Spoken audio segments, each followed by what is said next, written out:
The Radical. Fundamental principles of freedom, rational self-interest, and individual rights. This is the Yaron Brook Show. All right, everybody, welcome to Yaron Brook Show on this Thursday, February 19th. I hope everybody has had and is having a fantastic week. Sorry, no show yesterday. I was not feeling well and just didn't have the energy. And anyway, we're back today, and there should be shows all weekend. Will be a members-only show on Sunday, to be determined when, and topic will be determined soon. But there will be a members-only show on Sunday, and there will be a AMA. There is an AMA on Saturday, so join us for the AMA on Saturday. If you're a $25+ supporter, you should have received the URL to the link to join the Zoom call for the AMA. So that's the program for the weekend. Tomorrow there'll be a show at the usual time. All right, war in Iran. The United States continues to amass troops, well, really air assets, primarily Navy assets in the Middle East, in preparation for an attack on Iran. President Trump supposedly has given them a 10-day ultimatum to agree to his terms, or else, although we know that these kind of ultimatums are fairly meaningless overall. It's given the amount of movement into the Middle East, I wouldn't be surprised if there was an attack earlier than 10 days. And many sources are claiming, again, rumors are flying because fog of war and everything, that an attack is imminent and could be this weekend. I doubt this weekend. The USS Ford is just now entering the Mediterranean. It would need to get close to the shores of Israel in the Eastern Mediterranean to play any kind of role in whatever the U.S. military is planning. And if it stays in the Eastern Mediterranean, it would be primarily playing a defensive role, that is helping to knock down missiles sent towards Israel. It's hard to believe that you would move the largest and most technologically advanced aircraft carrier in the world, really, to just play to the Middle East, just to play a defensive role. If it's going to play an offensive role, it would have to go through the Suez Canal, down into the Arabian Sea, and closer to where the United States has its other aircraft carrier. That would take another 10 days probably from today. So we're not looking at this weekend, we're looking next weekend. And overall, that's probably the timetable that, given the USS Ford is heading in that direction. If it not for the USS Ford, if the aircraft carrier was not in play, then I'd say, yeah, any day now. But it certainly looks like it. The Iranians are preparing for war. The Iranians are, it's pretty amazing how much time Trump is giving them to get prepared. Preparations here are crucial. They've learned a lot from the 12-day war with Israel.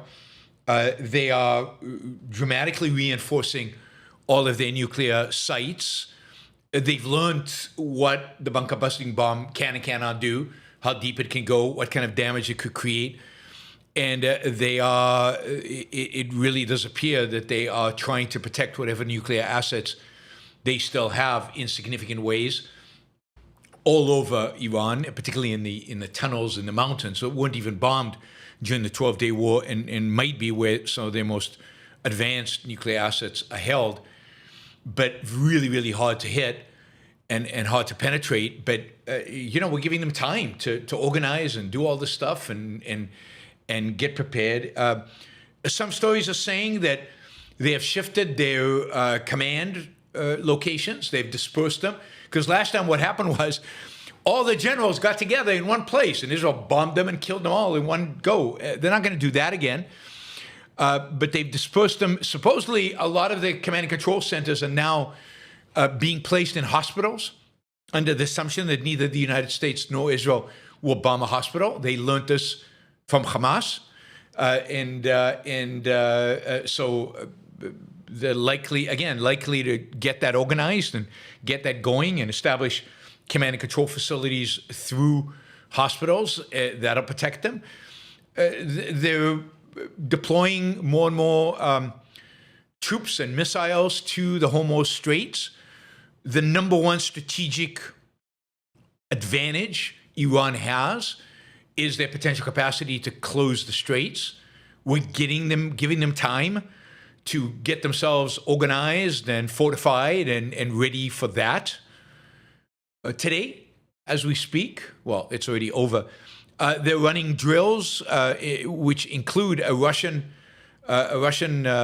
ship, a Russian destroyer, I guess, that is in the Hormuz Straits. They've closed off a big portion of it, and they're running drills together with a Russian boat. I think there might also be a Chinese boat there and others. So I'm sure the U.S. will wait until the Russians and the Chinese leave before they attack anything. But the Hormuz Strait, where a big chunk of the globe's oil supply goes through, is something that the Iranians could do a lot to block, and that is probably their only really strategic play. They have no other way to defend themselves. They're running drills for their air defense systems.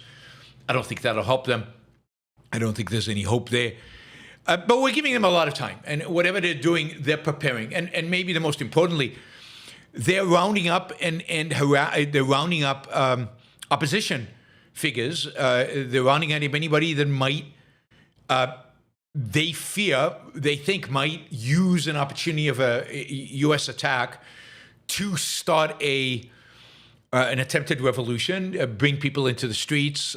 So they are attacking the infrastructure of the opposition. They're going after certain people who might be in leadership positions within the opposition. They're trying to do whatever they can to stop any kind of internal insurgents against the regime.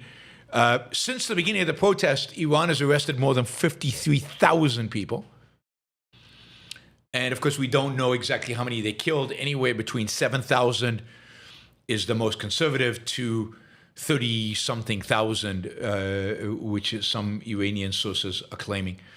So it's hard to say. But, even as I said the other day, even just the last few days, there have been large demonstrations in cities around Iran against the regime with clear chance of getting rid of the Ayatollah. So it's, but Iran is going to, again, we're giving them time, plenty of time to get rid of those, to get rid of the what they would consider troublemakers. Right now, the betting odds are, according to Polymarket, that there is a 64% chance that, street protests erupt again. So the odds on Polymarket on U.S. airstrikes before March 31st is 64%. So 64% chance of U.S. strikes before March 31st. I think those are pretty good odds. I think that's about right. End of March is 5 weeks from now, 5.5 weeks from now. I think that's about right. That's about the right odds. Maybe I would put them a little higher. Maybe I'd put them at 70%. But it does look like the U.S. is serious. I mean, this is the largest deployment of American military forces in the Middle East since the war with Iraq. So this is massive. You're even seeing special forces assets, CIA assets, intelligence planes, command and control airplanes. It really does seem, according to Israeli sources at least, the war is inevitable. According to some in Israel, just to quote one of their experts, you don't deploy so many forces just to leave them sitting at bases for weeks. I don't know. You also are not Donald Trump, so who knows what he will do, what he plans to do.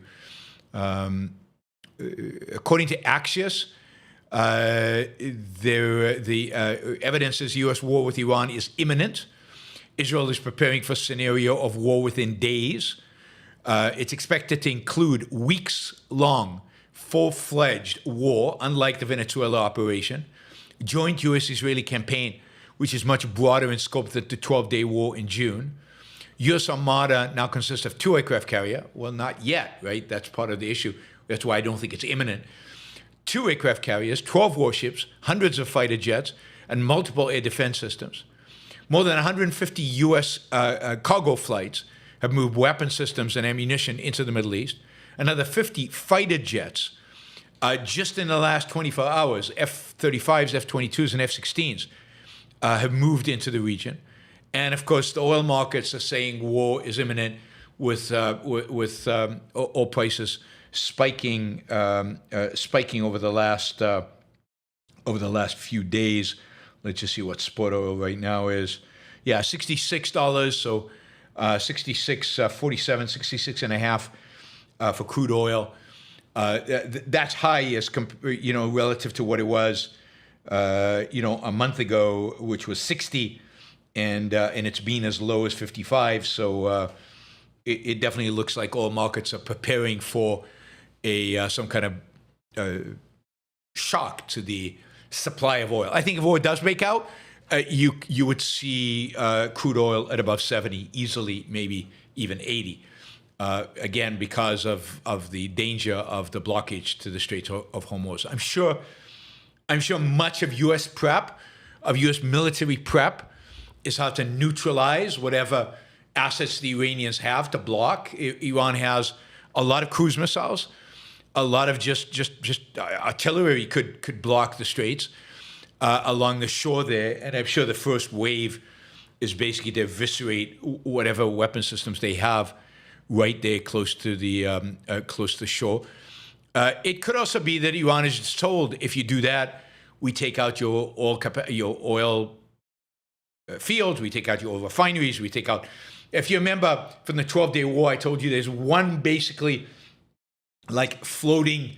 It's on an island just off the coast.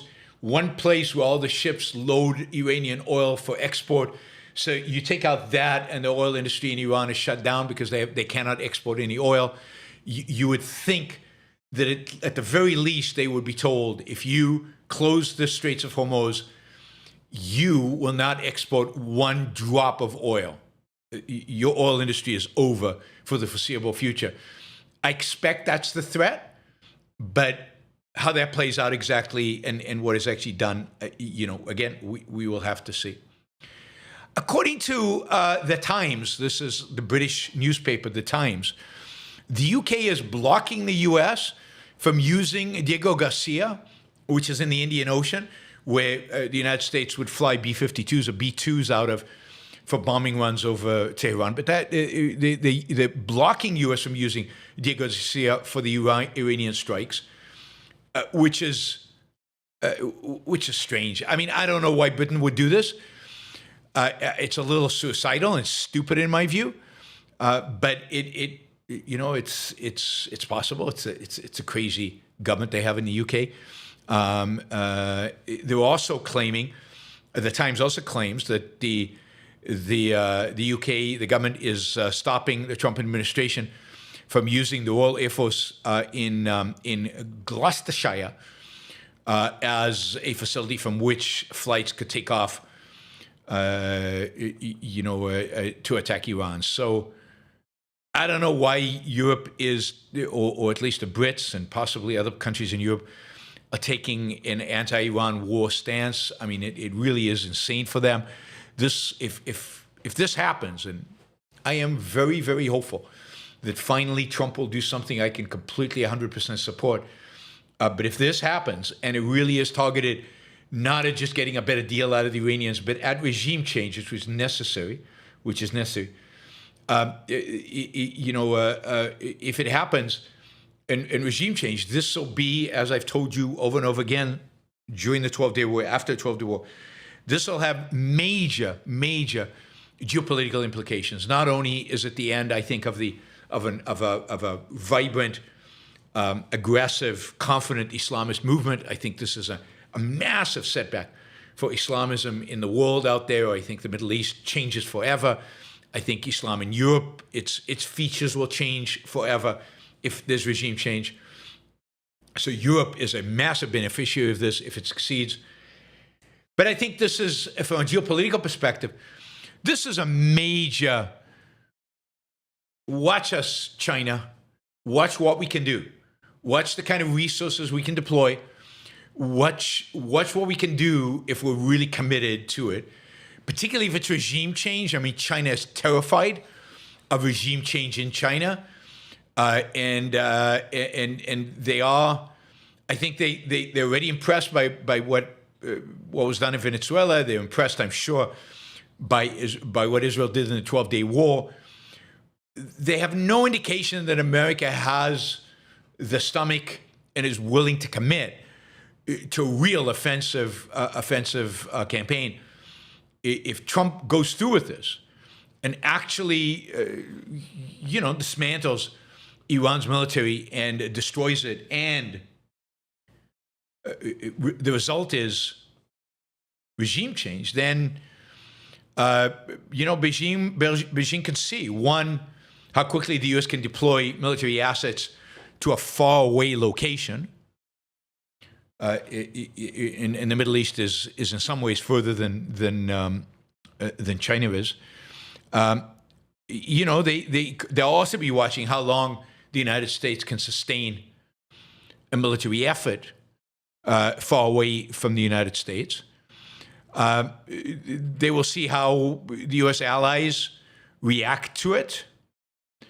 And they will see to what extent this drains the U.S.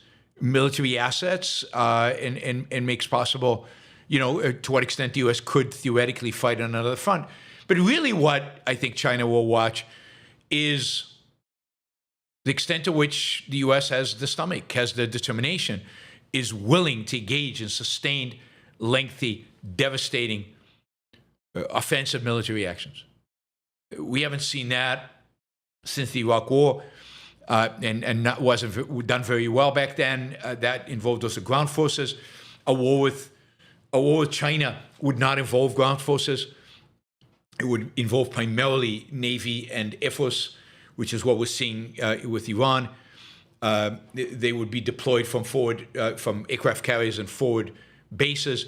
They would also see, for example, how susceptible the U.S. Aircraft carriers are to drone swarms that the Iranians can put together, and what are their capabilities in terms of dealing with that? Because the Chinese, of course, can do a lot more. Now, the Chinese have capabilities that, of course, the Iranians do not have. So this will be the United States better perform brilliantly here and crush the Iranians without really suffering anything. Given Israel did it for 12 days, but again, the audience is China. That's who's watching. That's long-term kind of the strategic enemy of the United States, or potentially the strategic enemy of the United States. So let's hope it goes well. Anyway, we're watching. We continue to watch. I've been watching for a long time now, but it really does seem like it's getting close. Somebody said the Gerald Ford is in the Mediterranean. Yes, I think it just crossed in maybe today, maybe yesterday, but it still has to sail. It has to get to be effective, to help defend Jordan and Israel from ballistic missiles. It has to be in the eastern part. It has to be somewhere close to Cyprus. That'll be a few more days. And again, if it's going to go to the Arabian, if it's going to get close to Iran, in other words, if it's going to really participate in an offensive operation, it has to get closer to Iran, which is another week at least, because it has to go through the Suez Canal, which is not easy for a ship that large, and it has to get there, right? Get there. So we'll see. The U.S. has also moved a significant number of all of its E-3 command and control aircraft to Europe and the Middle East. E-3 is a command and control, right? This is where they basically manage the entire war plan.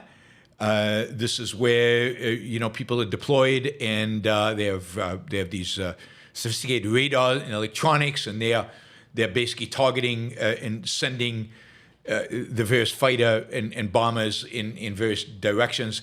The U.S. doesn't have that. I mean, it doesn't have that many. That's 16 total. It's deployed 6 of them to Europe and the Middle East.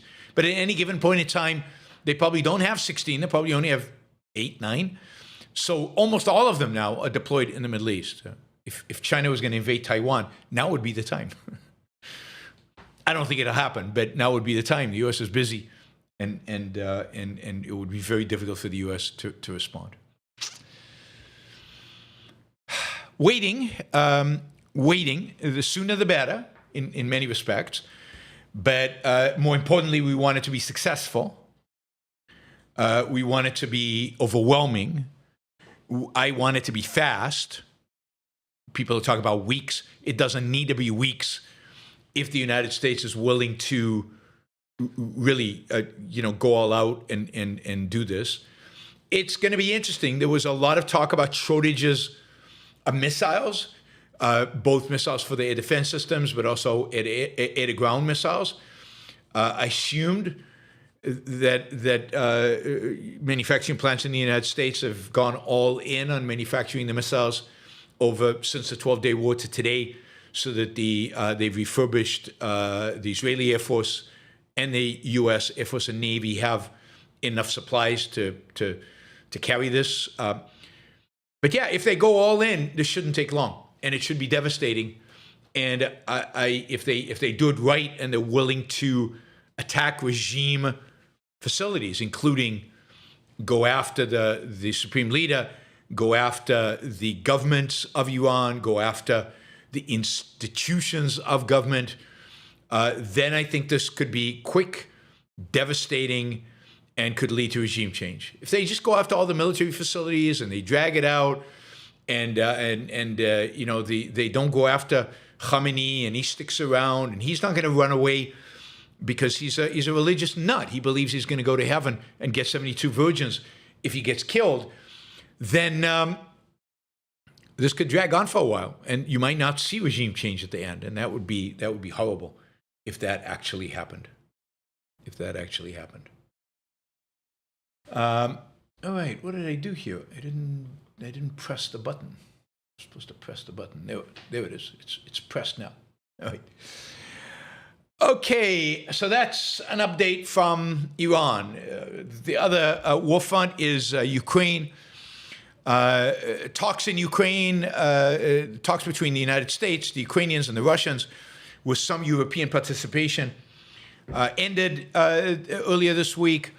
I guess late on Tuesday, and then they reconvened on Wednesday. But the reality is, on Wednesday, they lasted 2 hours. There's just no deal on the table. There's nothing. The Russians won't budge. They won't compromise. And it is absolutely true that the United States is hammering away at the Ukrainians in terms of trying to get them to basically give in to all of the Russian demands. It really is astounding the extent to which the United States is completely on board with whatever Russia wants and has given in completely to the Russian demands. It really does look like nothing is happening. And it is interesting that after the talks yesterday finished, the Kremlin negotiator returned to the venue where the negotiations were happening and had a closed-door meeting with the Ukrainian side, just Russia and Ukraine, for about an hour and a half. Unknown what actually transpired there. But anyway, nothing is happening. Again, there's basically stalemate at the front, although Ukraine is actually making some minor progress in some regions. But Russia wants the territory, and the more and more you listen to the Russian side, the more and more you realize they really want all of Ukraine. They really want to control over Ukraine. They're not going to give anything less. They're floating, taking Odessa, and they want territory they haven't even occupied. There's just nothing there. I mean, here's a quote from Reuters. U.S. intelligence reports continue to warn that Russian President Vladimir Putin has not abandoned his aim of capturing all Ukraine and reclaiming parts of Europe that belonged to the former Soviet Union. 6 sources familiar with U.S. intelligence said, even as negotiators seek an end to the war that would leave Russia with far less territory, they just are not willing to give an inch. They want more. At this point, this war has been devastating for Putin. You know, that special military operation has cost him something like 350 to 400,000 lives. Another 800,000 to 900,000 injured, cripples going back to Russia. It's cost him, the economy, a standard of living, quality of life. It's cost him Russian future. It's going to be very difficult for the Russian economy to pivot from war footing back to normal.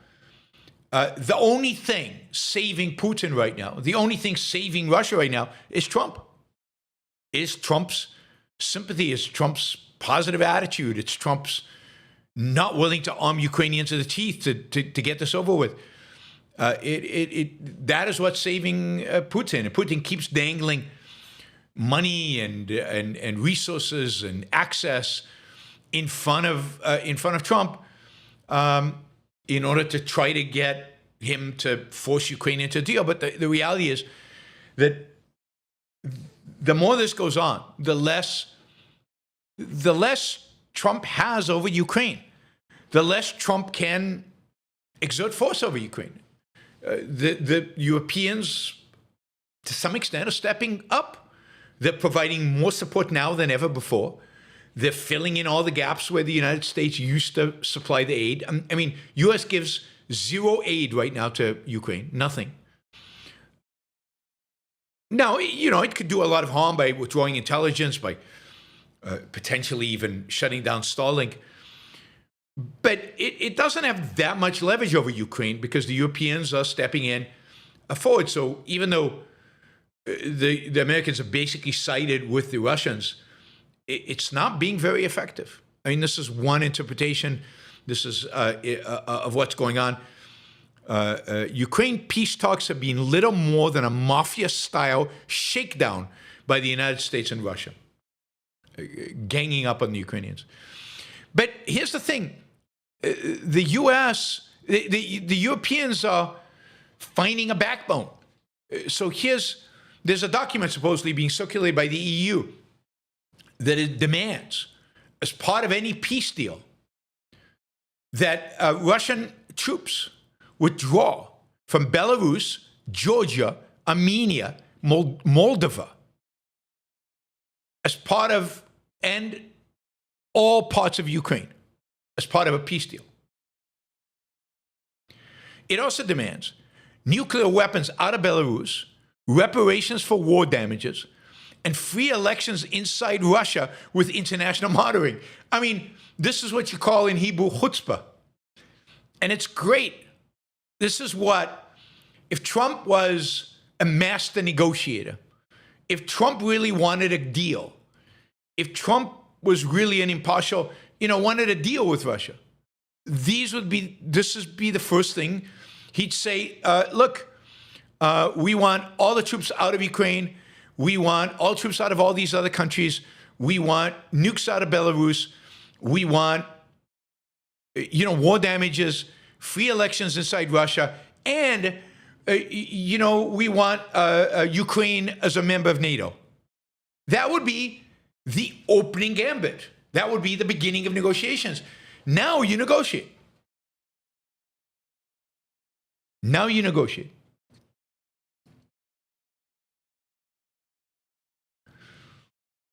That's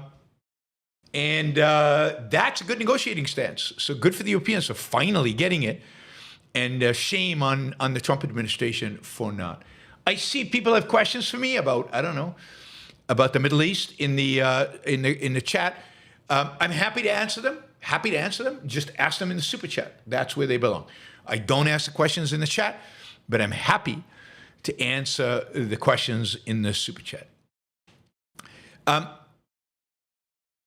just give you a sense of how badly the U.S. is taking the Russian side and how really its behavior toward Ukraine is borderline evil. Trump has stopped all assistance to Ukraine, all of it, including for power generation. So Ukraine's completely alone. And as soon as Trump stopped helping Ukraine with power generation, Russia attacks Ukraine's energy infrastructure in the coldest winters of the month, and the U.S. says nothing about it. Marco Rubio just visited Orban and Fico, Hungary and Slovakia. And Hungary and Slovakia stopped diesel fuel shipments to Ukraine, doing Russia's bidding. Just unbelievable. I mean, Fico and Orban are Putin's main allies in Europe. By the way, you can ask Super Chat questions, and I always answer them. And you can write whatever you want in them, and I'll read them aloud as written. And you can do it for as little as $2. But if you want me to answer a question from you, that's what I'm asking. I'm asking for a $2 or $500, whatever, and anything in between to do it. Just go to the small effort of putting the question into Super Chat, and I will answer it.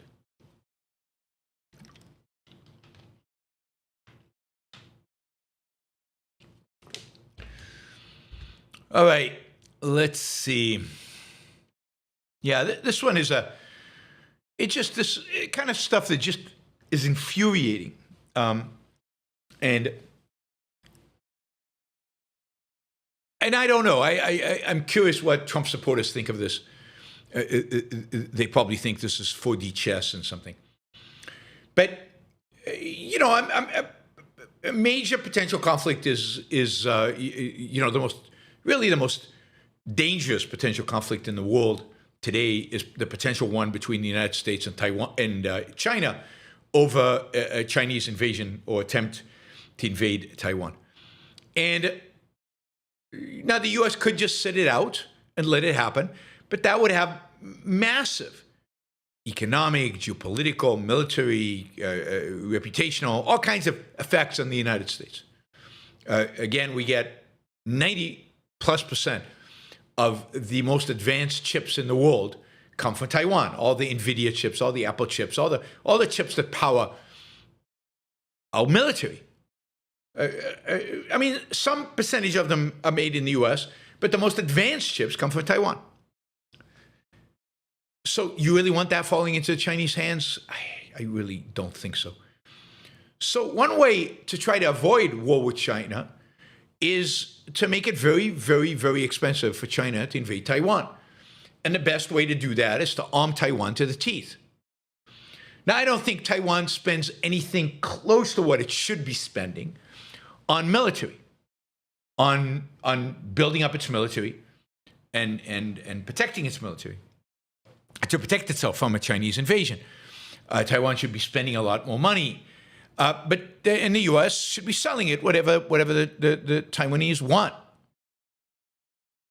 And indeed, the United States approved a big, large arms package for Taiwan. And these were weapons, a significant weapons deal that, I think it's what, $11 billion or something like that. It's not enough, and it should be $100 billion, but it's a beginning. It's something. And the arms are ready to ship.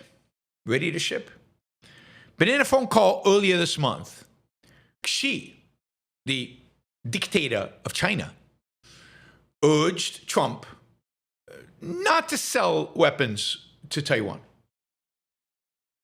That if he didn't sell weapons to Taiwan, China would be happier. China would be more friendly. China would be whatever. So Trump has decided to put a pause on U.S. arms sales on the package of arms that was supposed to be delivered to Taiwan. It now is paused. He doesn't want to antagonize the Chinese ahead of his visit. He's supposed to go in the first week of April. He's supposed to go to China. Way, yippee. And of course, Trump keeps saying, we had a good conversation. We have a good relationship. I wouldn't be surprised if he goes to China and comes back and said, yeah, maybe Taiwan should be Chinese. Maybe there's something to it. It is theirs after all. We'll have to work on that. Peace. We should negotiate. Maybe we can cut a deal between Taiwan and China. Maybe we can transition something. Would you be shocked if Trump did that? I wouldn't be. Anyway, instead of going to China from a position of strength, we're arming the Taiwanese to the teeth. Cixi, stay away. We can talk about trade. We can talk about other stuff. Stay away from Taiwan. I don't give a shit if you think it belongs to you. Stay away. And we're going to arm them to the teeth. So if you try, it's going to cost you. It's going to cost you a lot. So just stay away. Instead, let's appease. Let's cower. Let's be weak. Peace through strength was supposed to be the motto of this administration. Maybe not. Maybe not so much. Maybe the peace, but not the strength, and therefore not the peace. So it's going to be interesting. I hope Taiwan is buying weapon systems from other countries as well. They've got a neighbor, South Korea. God, I always say North Korea. I don't know why. South Korea, which has a very advanced weapons development program. They have weapons manufacturers that are very good. Taiwan should be buying weapon systems from Israel. I really, really hope Israel is selling them to them. They've got a number of weapon systems that would be very, very useful for the Taiwanese in defending themselves against China. I don't know if Israel is willing to antagonize China by selling them. Israel wasn't willing to sell the Ukrainians weapon systems, which is a disgrace. A disgrace. I'm criticizing Israel.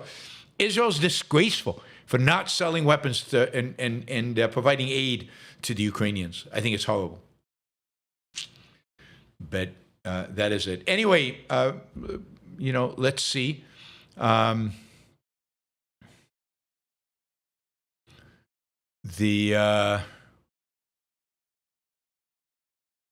all kinds of stuff going on in the background about how much the United States is serious about penalizing the Chinese and helping the Taiwanese. Difficult.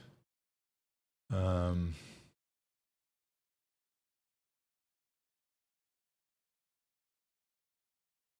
right, let's see. Remind you again that the way to ask me questions, the way to get me to respond, or the way to shape the show, is to ask me questions. I will answer whatever you ask, and I have answers to almost everything you have to ask. Some of them might be surprising for you. So CPG, FX7, whatever, ask it in the super chat. I'd be happy to answer that question. All right. It's also a way to support the show. I know some of you don't want to support the show, but you're gaining value. You're listening. Your behavior suggests that you value the show, if only to get you mad and disagree with. Trade. Value for value. All right. Trade. This is a funny story. So Trump, where is this? I had it here. Trump. This morning. Yesterday. All caps. The whole tweet is all caps. Here's the tweet. The United States trade deficit has been reduced by 78% because of the tariffs being charged to other companies and countries. Suddenly it's also companies. I'm not sure what companies he's talking about, but other companies and countries. It will go into positive territory during this year for the first time in many decades. Thank you for your attention to this matter. Now, that is an astounding claim. Astounding claim.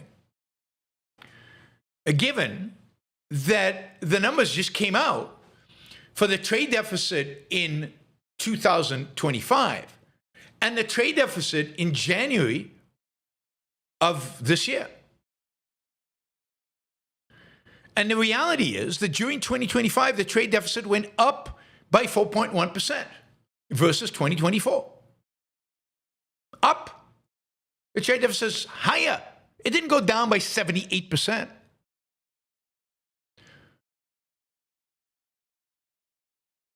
So he's basically making this up. January again saw a dramatic increase in the trade deficit. December's larger than expected trade deficit, I'm reading, is a solid sign the U.S. economy was doing well, importing a lot of stuff and people willing to take our dollars. But the Trump administration doesn't know what to do with it. Right? This is the headline. U.S. trade deficit widens, capping one of the biggest since 1960. The U.S. trade deficit widened to $70.3 billion in December, pushing the 4-year gap to $901.5 billion, among the largest since 1960. Imports rose 3.6% in December, while exports fell 1.7%. Economists expected a $55.5 billion deficit. Instead, they got 70. The goods shortfall, adjusted for inflation, expanded to $97.1 billion. Trade flows were volatile throughout 2025 as imports responded to shifting tariff announcements from Donald Trump. There's nothing about the 78% decline that is even in the universe of the truth. The latest data about imports suggests that the effective tariff rate over the entire year of 2025, so the average of the entire year of 2025 that was actually paid, is about 7.7%. This is the highest level since 1947, and a consequence of the new tariffs, of course. And it's expected to rise, the effective rate, in 2026, unless the Supreme Court forces Trump to abandon some of his tariffs, to about 10%. But it's just unbelievable that Trump would just say 78%. 1 month showed a trade deficit declining by 78%, but then it was up by even more. You look at a year.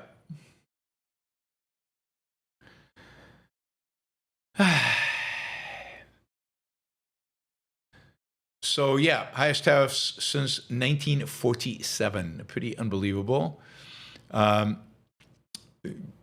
Again, look at there's a New York Times story. U.S. imports grew in 2025, so imports went up.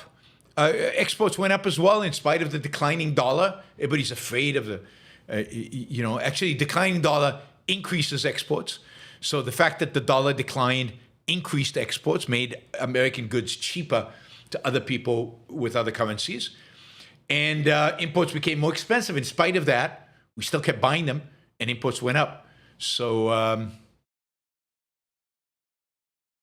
as predicted, tariffs do not shrink the trade deficit. And the trade deficit is not a problem to begin with. But they don't shrink the trade deficits. It's just economics. Just economics. It's sad that so many people don't know economics, including most of the people in economics positions in this administration. Interestingly, in spite aluminum tariffs, and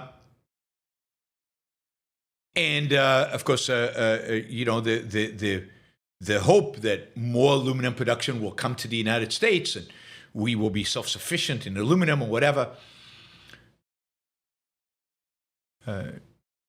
There's now been idling. Alcoa has just idled a 54,000 ton per year production line.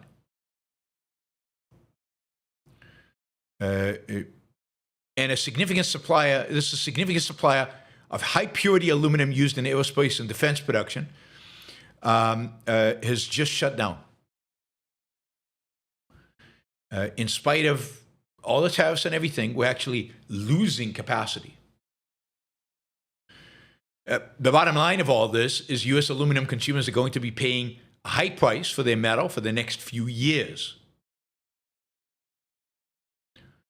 And the reality is that in spite of this huge premium that users of aluminum are going to be paying, this one plant in Horseville, they can't compete, and they shut down. So, yeah, I mean, there's no end to the bad news on the trade front, on the production front, when it comes to the things that involve tariffs. They're just causing bad stuff. The outcomes are bad. There's no positives. Another one is, the Supreme Court is going to rule maybe tomorrow, probably next week, on the tariffs issue. Everybody's waiting.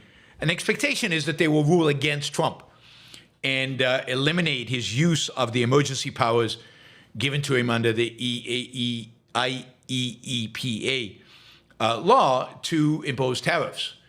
And that'll eliminate a lot of the tariffs that he has imposed. However, for example, that will not be the case for things like small furniture.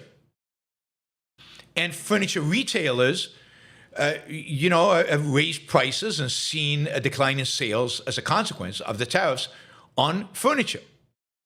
The reality, the furniture imports face steep import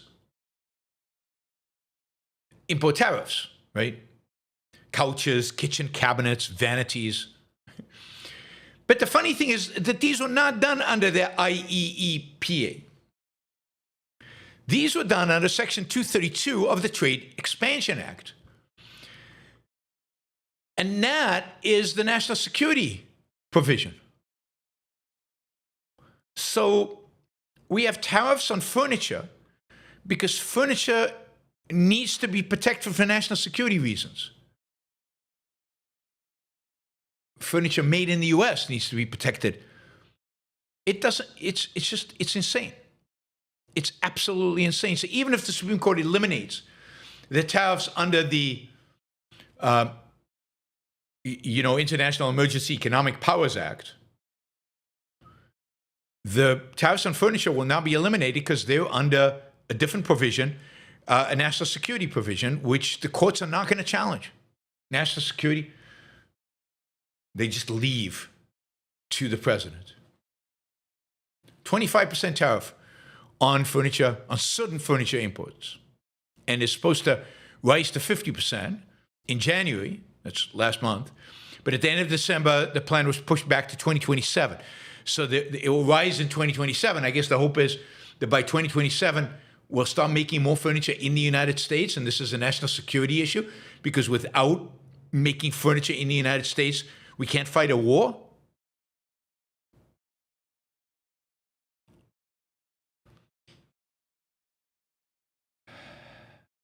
It really is insane, crazy, stupid.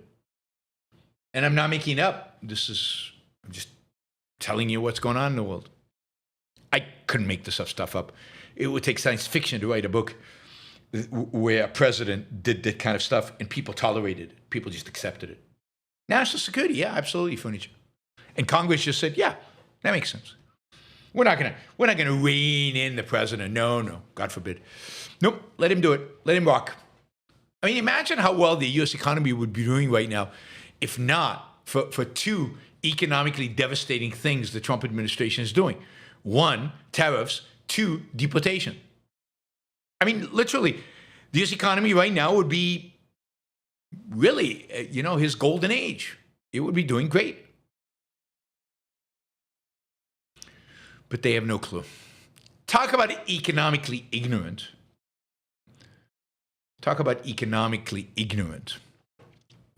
Zohran Mamdani unveiled his budget for New York City. $127 billion. New York City budget is larger than the state budget of the state of Florida, the entire state. $127 billion. There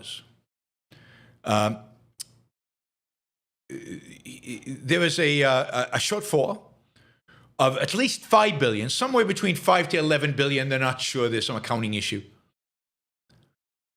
As I told you last time, the state of New York will give them $1.5 billion, kind of as a gift. But the rest, he is proposing, Mamdani, is if the state won't increasing income taxes on the very rich, then he is proposing to raise property taxes in the city by 9.5%, which, by the way, would increase rents, which he has promised not to increase. His fans are freaking out. Affordability is not there. Buses are not free yet.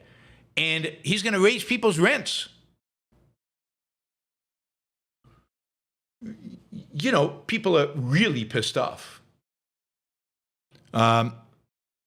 Also upset at Mamdani, you know, the crazy left homeless advocates who oppose kind of the city going into homeless encampments and you know, establishing some minimal order there and everything. And Mamdani had promised to stop the sweeps into the homeless encampments, and he caved. And now he is allowing those sweeps because basically he you know, it was a disaster where for 2 months they didn't go in there.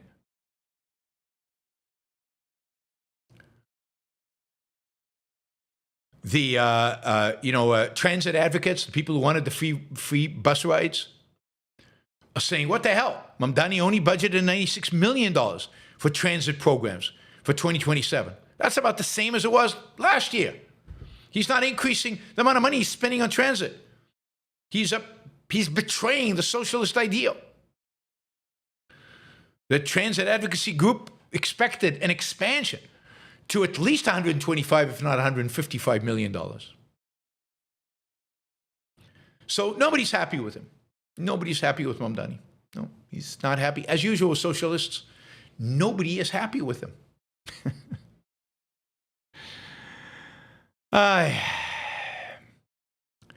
New York City continues to spend more money every single year, while its population actually shrinks. It has fewer people today than 15 years ago, but spends a lot more money than 15 years ago. A lot more. Its budget in 2010 was just over $60 billion. Now it's $127 billion, more than double. Its population peaked just before COVID and has been going down since then. Now, it's not, you know, it was misleading what I said earlier. It's still a little higher than it was in 2010, but not much. Not much. Basically the same population. And yet spending has doubled. So New Yorkers pay per capita double what they paid back then. Or spend per capita because they're not actually being taxed for the whole amount.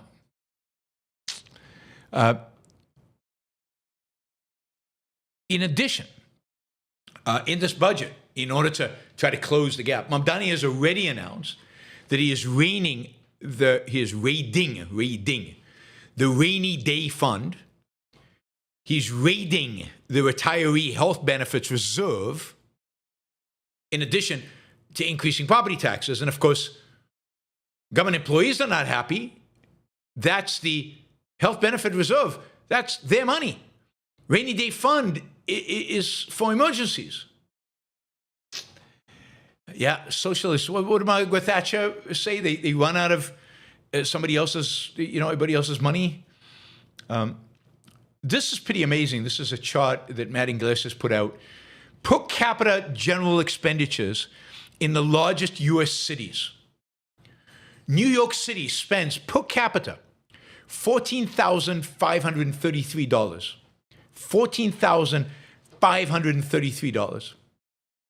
That is by far the most of any American city. Los Angeles spends $10,800.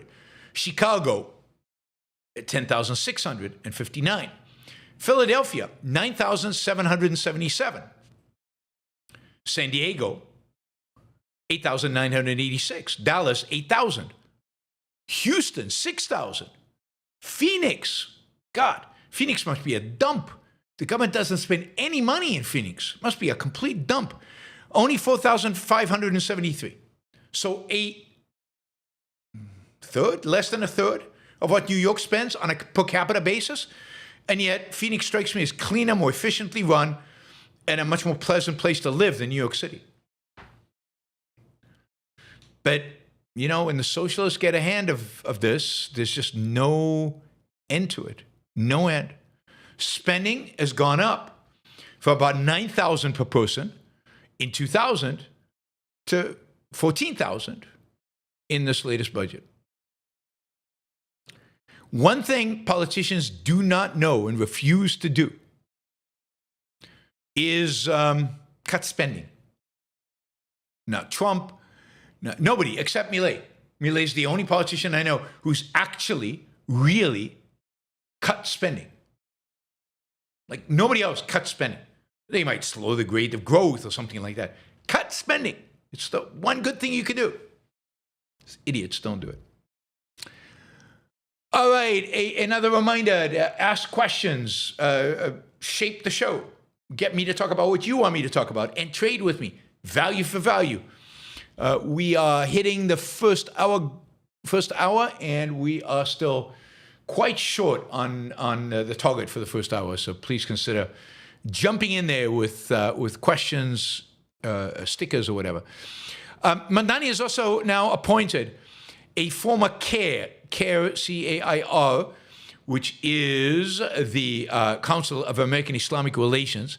This is a pro-Islamist, pro-Hamas, horrible organization that is spread all over the United States, has supported terrorist organizations around the world. Texas and Florida have designated CAIR foreign terrorist organization. I think the U.S. government should have done that a long time ago. And he has just appointed a former CAIR staffer as New York City's chief immigration officer. I mean, the quality of the people that Mamdani is appointing is just off the charts. And as I said, his fans are not happy. Here's one. He promised free buses, free food, lower rent is gone. Now he's going to raise property taxes. Rent is going to go up and, draining the rainy day fund. This is horrible. He's terrible. They're panicked.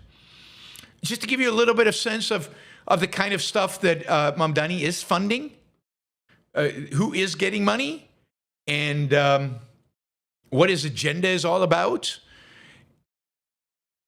$5.6 million for the Office of Racial Equality.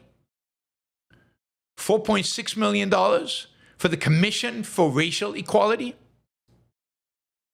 There's an office and then there's a commission. Cool. And then $835,000 for the Commission on Gender Equality. Don't know why the gender equality gets so much less than the racial equality. I mean, there's a real inequality going on there. $260,000 for the Department of Education Chief Diversity Officer. That's a salary. $301,000 plus for Civil Chief Diversity Inclusion Officers. $118,000 plus for the Chief Diversity Inclusion Officer for the FDNY. Anyway. Bad stuff. He's not defunding the police, at least. That is going to be flat. But yeah, he's running out of other people's money. One other example from Mamdani's New York. This is not just Mamdani, but New York generally, right? New York City spends $42,200 per pupil a year. Only 52% of high school grads are college ready based on English and math scores.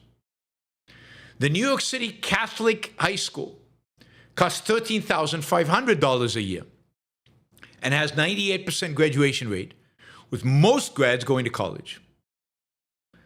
why not stop all government schools and all government schools and use the money that you save, $42,200 per pupil. Send that money to the parents of those pupils to be used to pay for private education. I mean, you don't have to send 42,000 because that's a lot, but send half. You save half for taxpayers, and you give and they can afford to send their kid to a New York City Catholic school or any other private school, plus have some left over for like tutoring, and maybe you can save the money for college.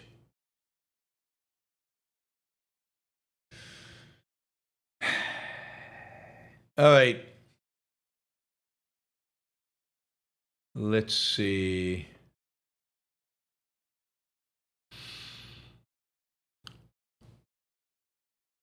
So here's a completely different story. This is Anthropic. You know Anthropic?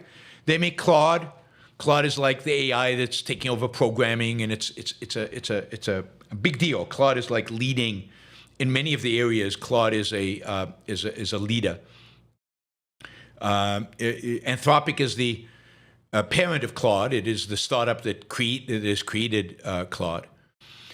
It is raised in the last in its latest fundraising round. It raised $30 billion,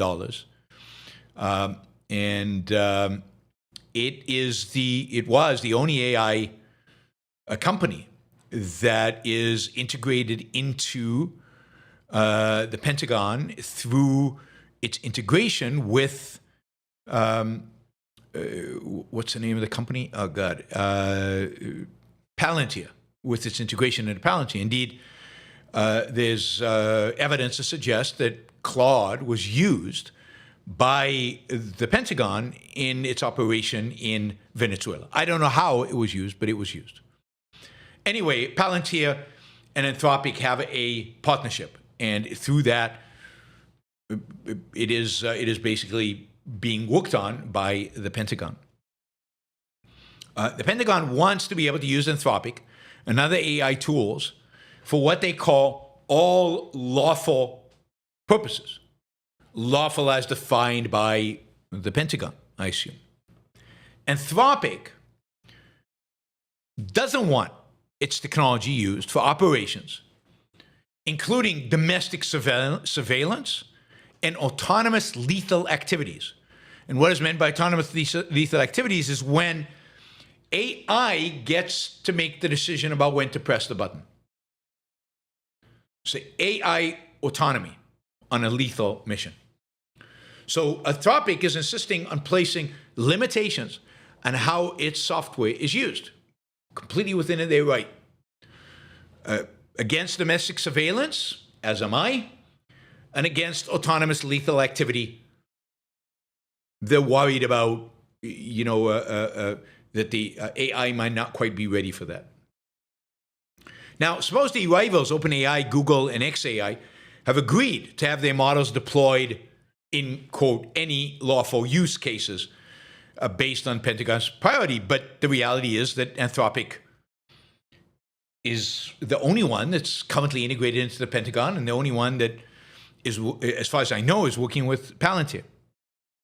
So there is a conflict between the Pentagon and Anthropic, between the Defense Department and Anthropic, and they've been at odds for weeks over the contractual terms under which this software will be used. And now, it was being negotiated in back rooms, but now it's spilled over into public view.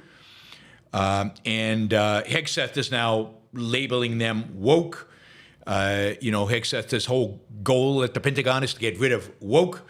Anybody who doesn't agree completely with the administration's priority is defined as woke, and therefore needs to get out of. He's already purged the military leadership from many people, kicked them out, generals and others who he deemed as woke, and he is now wanting to get the technology companies to come in line with their priorities.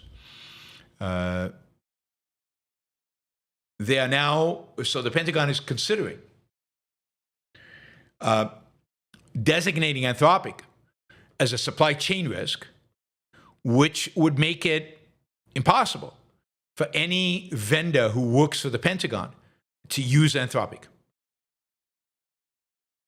So it would be a massive rebuke to a U.S. company. Usually, supply chain risk designation is for foreign companies. And the risk of technology falling into the wrong hands. Anthropic spokesman said, quote, this is from the Wall Street Journal, the company is committed to using frontier AI in support of U.S. national security. That's why we're the first frontier AI company to put our models on classified networks and the first to provide customized models for national security customers. He continues that Anthropic is having productive conversation in good faith with the Pentagon on how to continue that work. But the Pentagon is having none of it, and there is a real dispute between them, and it could be that Anthropic is kicked out, which would hurt its valuations. By the way, when it was raising money, it approached 1789 Capital, which is a pro-Trump venture firm, which is run by one of President Trump's sons. I guess one of the sons is a partner. It's not run by them. They then ended up turning it down because they didn't deem it pro-Trump enough. Pro-Trump enough. Anyway,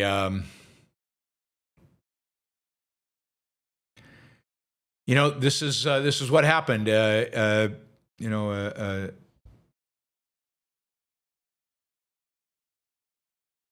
This is expectation is that the Silicon Valley will embrace not just defense, not just developing stuff that can be used to defend America, but embrace whatever the Pentagon wants to do. Embrace giving the Pentagon a free hand with technology, which is very dangerous. And I'm really glad that some tech companies are saying no. And again, the Pentagon is threatening to basically blacklist Anthropic if they don't bend the knee. They don't bend the knee. But it's also, if you think about it, Claude is the most used AI in business by far. They're likely to go with XAI because I'm sure Elon Musk will give them free rein. Do whatever you want. Okay, talk about AI. As Trump has, one of his better things that Trump has done is basically not regulated AI, given them a free rein, encouraged investment in AI, and supported the development of AI. At the same time, there's a real grassroots effort within MAGA against AI.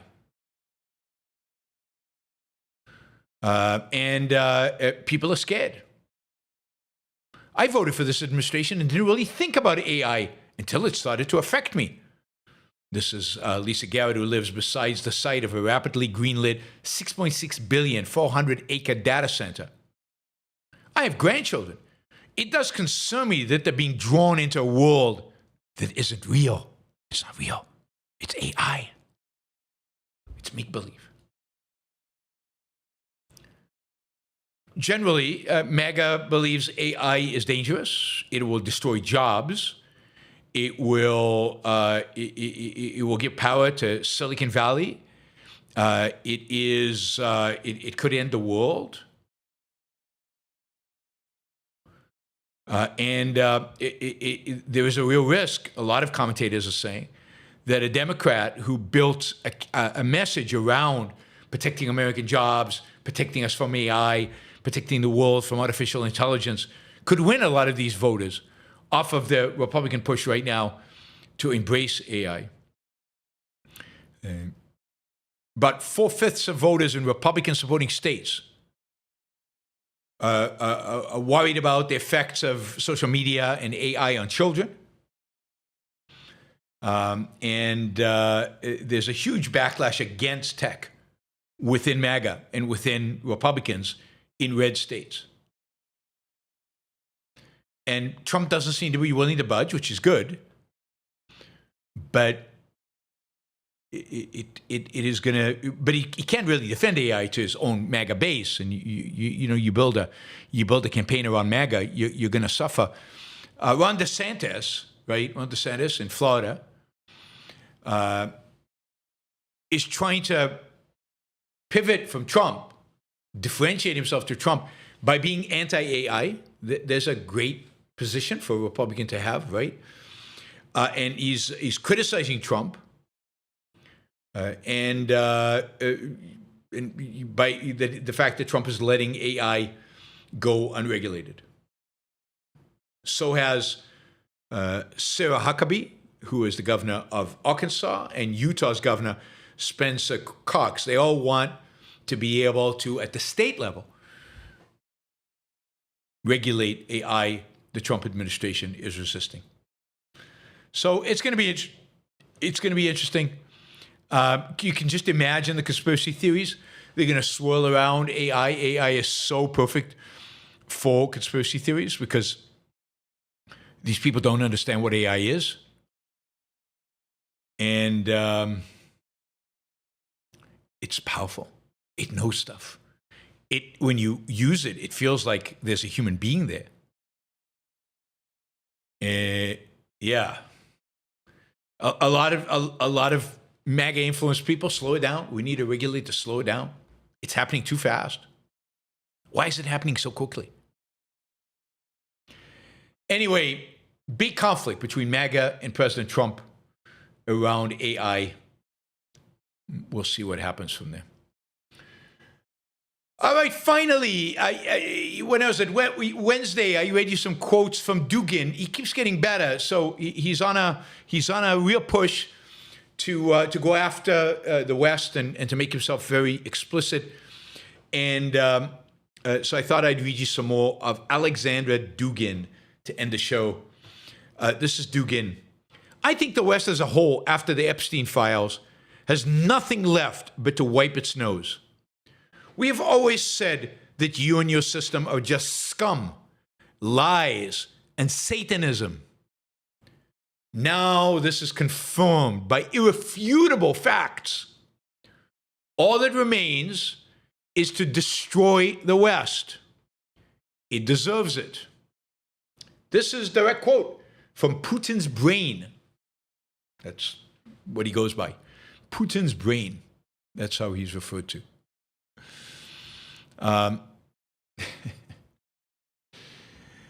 What else do we have here? Yeah, Dugin says, Epstein is the very essence of the modern world. He is the modernity itself, the Enlightenment, the liberalism, the free market economy, Ayn Rand, AI, the singularity, the Palantir, the BlackRock, Davos, trilateral, the bioweapon, the harvesting of organs, the COVID. So he's on a rant about Ayn Rand. I appreciate the marketing. I appreciate the mention. A number of people will probably read him and say, what's up with who's this Ayn Rand things? And maybe go read her. Of course, Epstein's politics were anti-modernity, anti-enlightenment, actually Duginism, much more than anything. But he's using Epstein as the model for the West, as the model for the modern world, and just lumping all this stuff together. Enlightenment, liberalism, that's good. Free market economy, that's good. Ayn Rand, yeah, that lumps together. AI, singularity is sci-fi. Palantir, what does that have to do? The BlackRock, oh, that sounds scary. BlackRock, finance. Trilateral Commission. So throwing a few conspiracy theories. The guy is nuts and evil. Here's what he has to say about the war in Ukraine. Kind of scary stuff. We have no other way out. So Dugin is sane enough to realize that Russia's not doing well in Ukraine. It's not going anywhere in Ukraine. And this is just dragging on and nothing positive is actually being achieved. So this is what he writes. We have no other way out of this situation but victory. We must achieve this at any cost.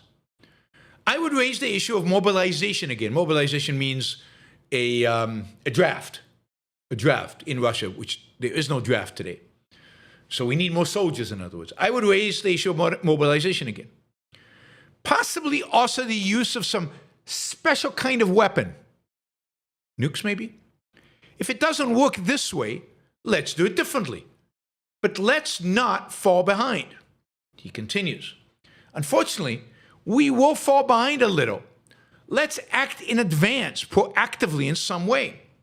Even if we make a mistake, if everything happens quickly, we will correct it. We will make it in time.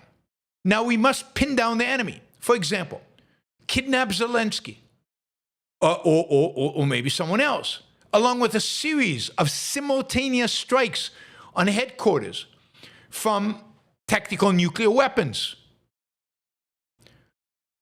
Supply, he says, tactical nukes to Iran and the Houthis. Imagine if Russia did that. And present an unimaginable ultimatum to the European Union with blackmail involving the use of strategic nuclear weapons and the demand to publish the next 3 million Epstein files. He's obsessed with Epstein. He says, I think we already have copies of them. We might also kidnap someone else and declare that their country's economy is now ours. In other words, we just need to be a minor reflection of Trump.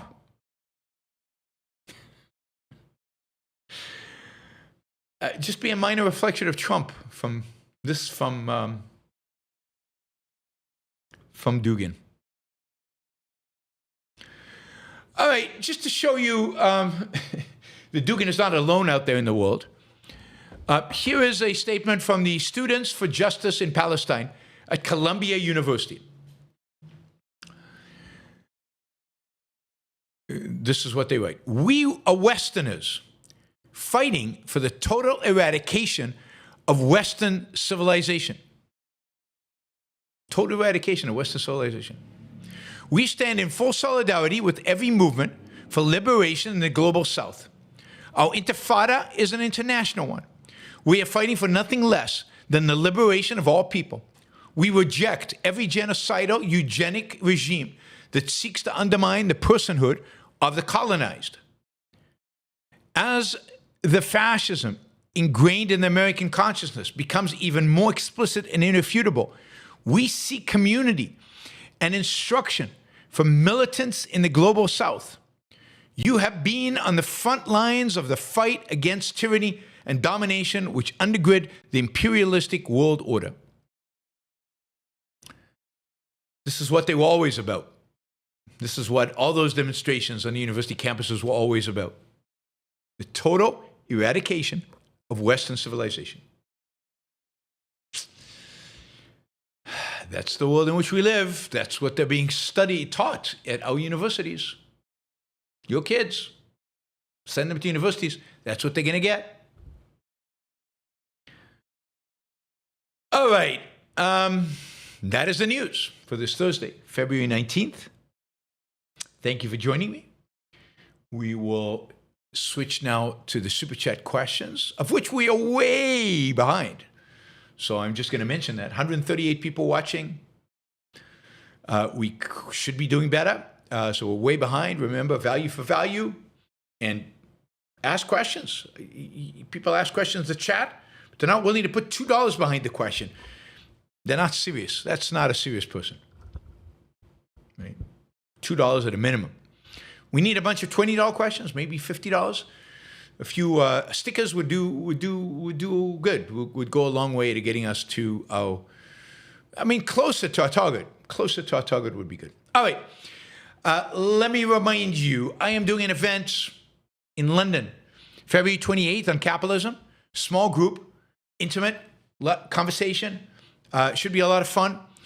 Registration prices go up on this coming Sunday, so you've got 2 days to register. So please do it. You can find information, yaronbrookshow.com. and scroll down to the events and find the event in London. Click on the link there, and you can register. It's an Everbright page. So register by Saturday, please. By Saturday. If not enough people register by Saturday, I will cancel the event. So if you intend to come, don't wait the last minute. Do it now. All right, a reminder about some of our sponsors. The Iron Man Institute, we have a conference in Porto, Portugal, coming up in April.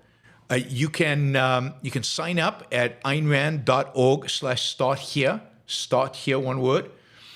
You can also get a discount coupon by putting in the discount code 26YBS10. If you're under the age of 34, you can get a scholarship to attend by filling out a form. If you go to aynrand.org/start here, you'll get the form and you can apply for scholarship. Defenders of Capitalism, defendersofcapitalism.com, program that Michael Williams and myself, primarily Michael, but I've helped, have developed in defense of capitalism. Check out the website. Sign up to receive information from them. There might be in the future all kinds of programs where this is presented, seminars and other programs. Right now, it's part of leadership. It is delivered at Leadership Program in the Rockies, but hopefully it will be expanded beyond that. Alex Epstein. I said Jeffrey Epstein. Alex Epstein. Alex Epstein is the leading thinker on energy, fossil fuels, a huge critic of alternative/unreliable energy sources like solar and wind, a huge proponent of nuclear. You'll learn about all these topics if you sign up for his Substack, for his regular Substack. You'll become so much better. You'll know so much more about what's going on in the world. AlexEpstein.substack.com. AlexEpstein.substack.com. All right, let's jump in with some of...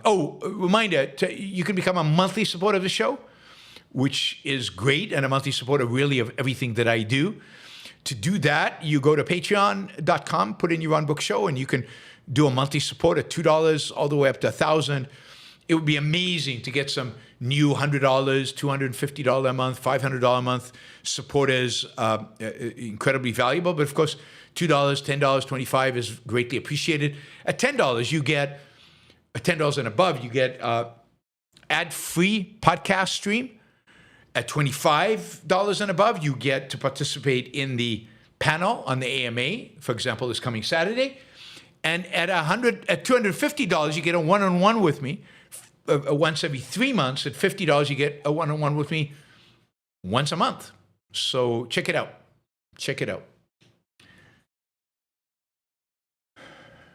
All right, let's see. Michael, $50 question. Thank you, Michael. When Marxists like Mamdani discuss exploitation under capitalism, they really think they should be the ones exploiting you through state parasitism. You shouldn't be exploited for selfish business. You should be exploited for the altruistic state. Yeah, but they would argue that that's not exploitation. The state, the altruistic state, is benefiting everybody. It is your moral duty to support those who cannot support themselves, to help others, to help establish the egalitarian utopia. So it's just helping you fulfill your moral duties. It's just helping you be a better person, just helping you be more consistent with your own moral beliefs, preventing you from evading your own morality. So it's completely consistent with altruism.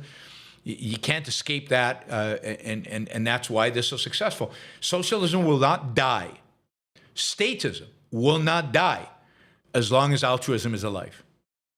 What needs to be killed forever, once and for all, is the morality of altruism, is the idea that you have a duty to serve others. You have a duty to live for others. You have a duty to sacrifice for others. That underlies every evil political idea that exists out there. All right, Michael. More people were killed in Iran in 1 week than in the entire 2.5-year Gaza campaign. Probably not true. Probably not true. Yet all the people who protested over the make-believe genocide in Gaza are silent about actual genocide in Iran. Well, again, it's not a genocide in Iran. Words have meaning. It's not a genocide in Iran. It is mass murder, but it's not a genocide. A genocide is the purposeful eradication of a people with the intent of eradicating a whole people. It's not happening in Iran. It didn't happen in Gaza.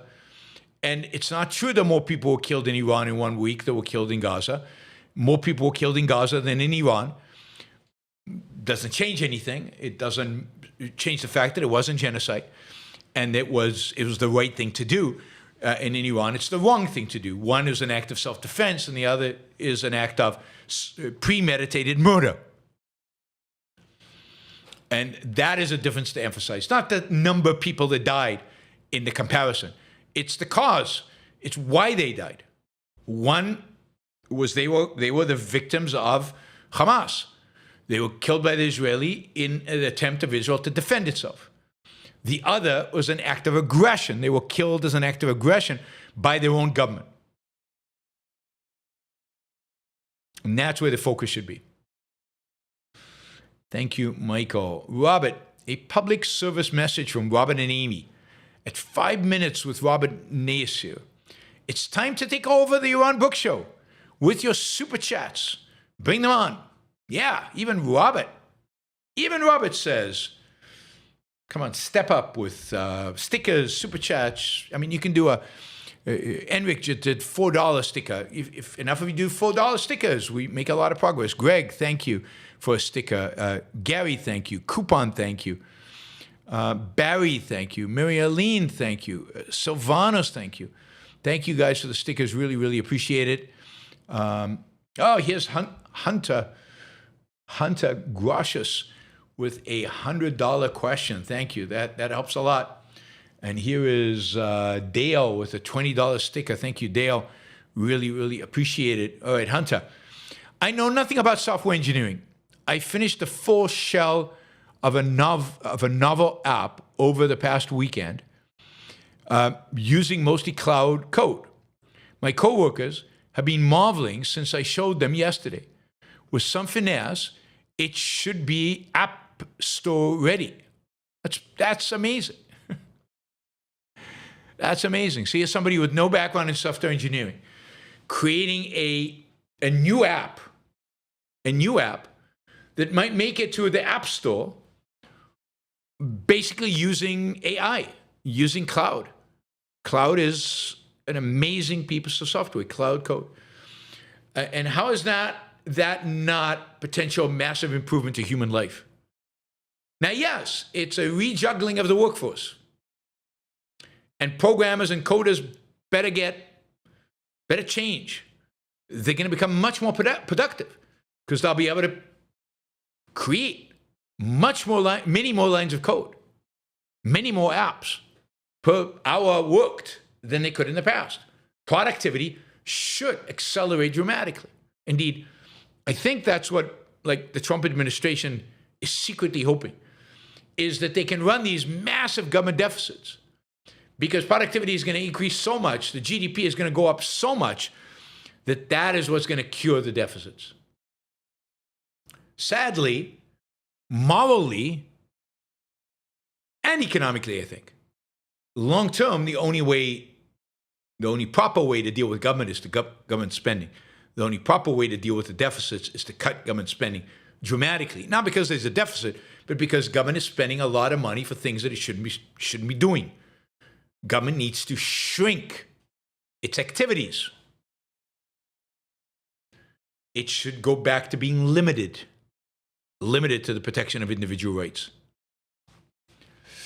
Linda, thank you for the sticker. Really appreciate it. Thank you, Hunter. That you saved the day with that $100 question. You changed the dynamics of the super chat. We crossed the threshold for the first hour, and now we've got 184 to raise for the second hour. Much more doable. Much more doable. Christian, this was from yesterday. It came in, or Wednesday. It came in kind of just after I finish the show. Do you endorse Crown Prince Reza Pahlavi as the leader for the transition period of Iran after the fall of the mullahs? He says, I do. I'm not endorsing anybody. The point is, it doesn't matter what I endorse or what I don't endorse. The point is that the Iranian people have to endorse him. That is, I'm for anybody who will transition Iran into a liberal democracy. That is, I want the mullahs gone. The worst case scenario is that the Trump administration cuts a deal with some, quote, moderate mullahs, moderate Islamists. And that doesn't solve anything. What needs to happen is a complete regime change in Iran. And if it turns out that the Crown Prince is the best option for that regime change, go for it. He seems like a good guy. I'm all for it. If it turns out that hostility towards the Shah is such that the Iranian people would reject him, then no, then have somebody else. The key is a complete replacement of this regime and a move towards freedom. That's what matters. Reminder, like the show before you leave, and don't forget to share and like, share and like, share and like. And if you're not a subscriber, please subscribe. Subscribe to the show. Nate, do you think it's hypothetical for an objectivist to work in a unionized profession?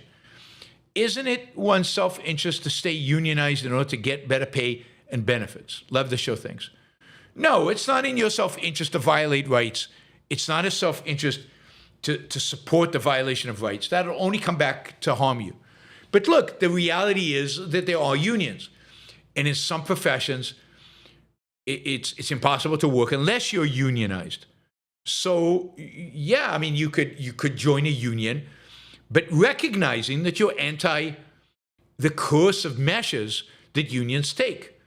Ayn Rand and objectivism is not anti-union.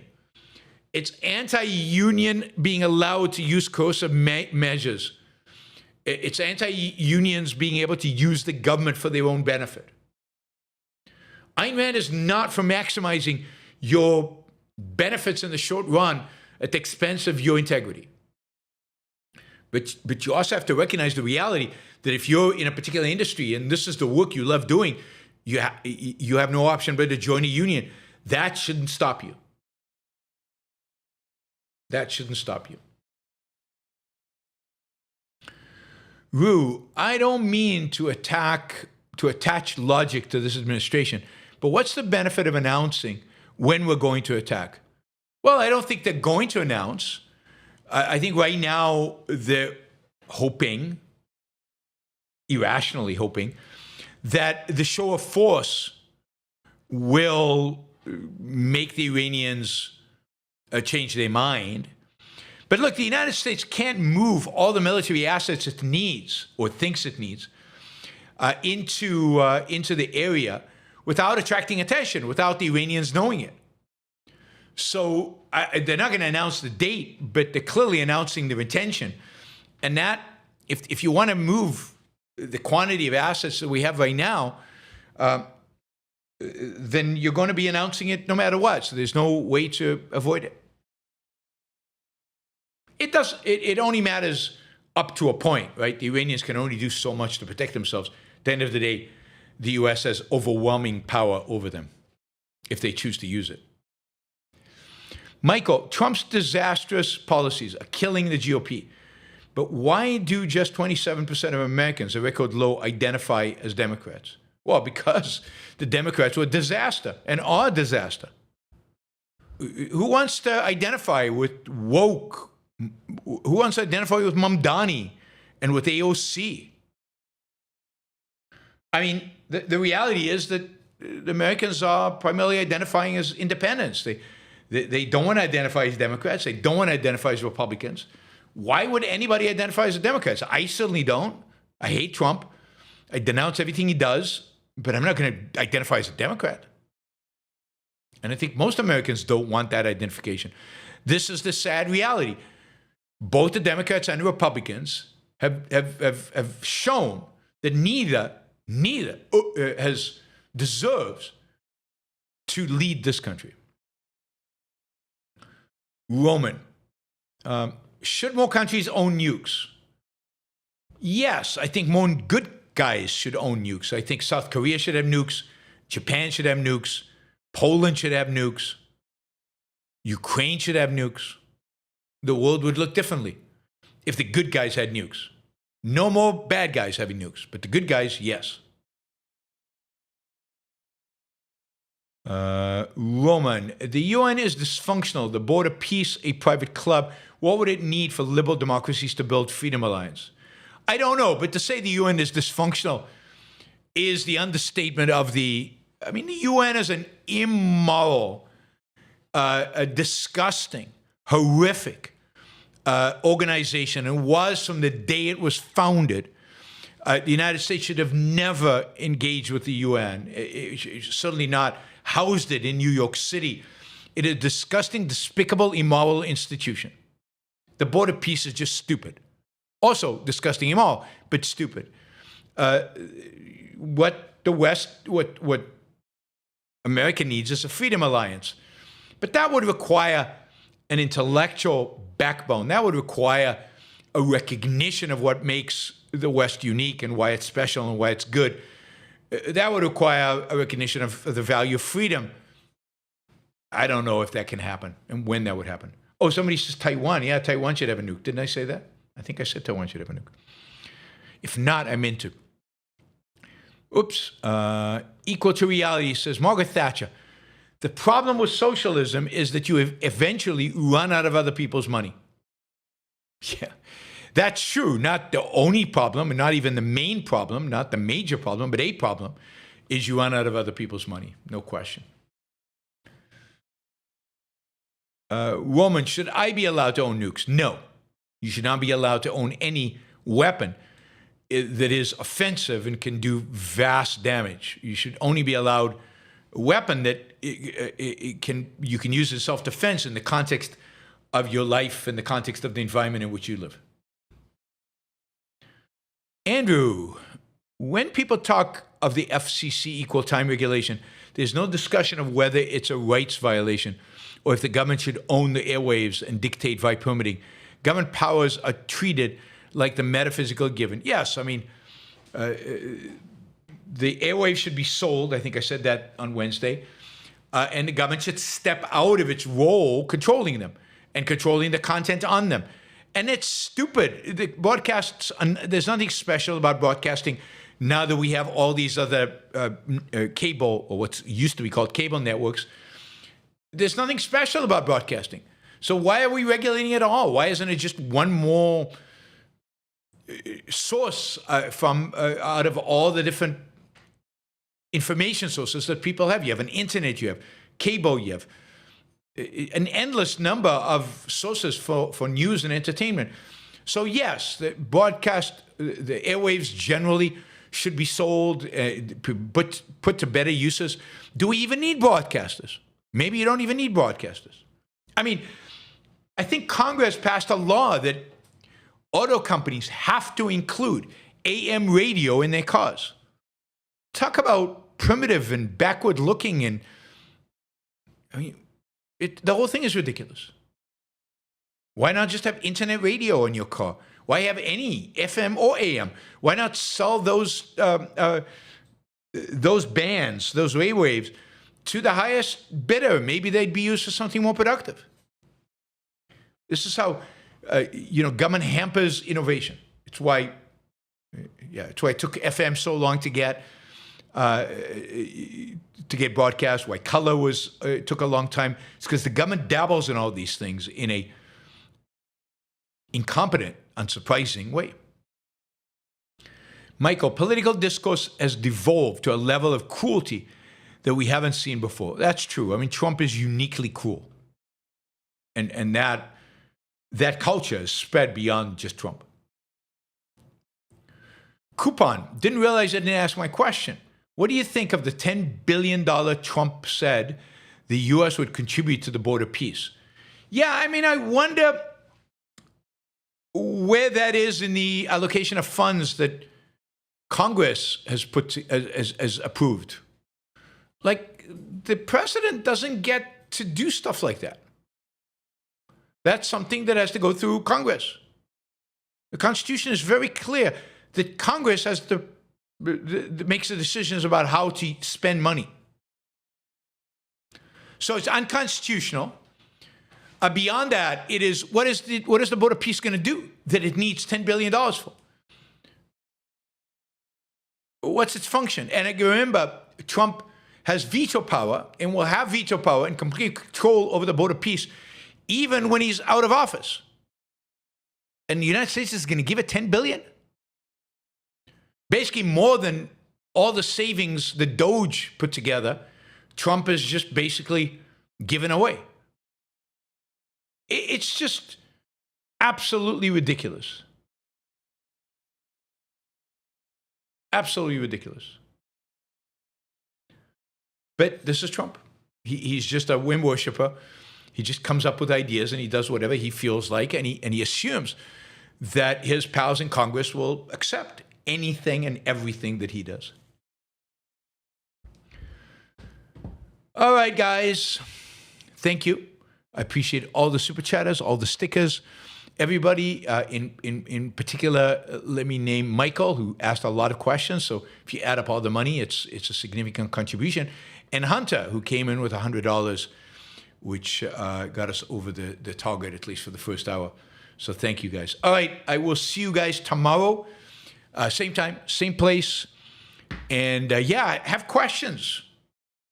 You see, the shows are shorter when you have few questions. If you have lots of questions, the shows are longer.